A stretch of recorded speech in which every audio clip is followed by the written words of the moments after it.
संगवारी हो जय जोहार। ता ठंडा हबाड़ के है और हमार में बना थे अंगा का रोटी और ये बहुत अच्छा विधि से बना थे।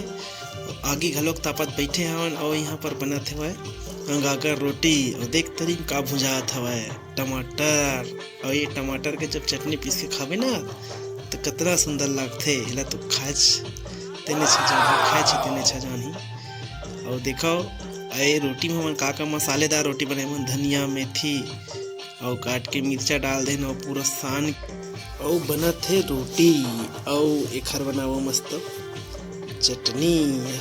थोड़े थोड़े में तेल लगा थे तब देख तेल लगावे तो और रोटी के स्वाद जब से का थे तो ये हमारे पर आज फरा घलक बने हैं। और देख भैया कितना फरा बोलते एक विधि ला बताऊँ। और ये देख कैसे आउट से का थे गर्मे गरम भैया इतनी बार चटनी पिसा गए एकर खाए के स्वाद ठंडा में अलगे मजा है। संगवारी हो जय जोहार।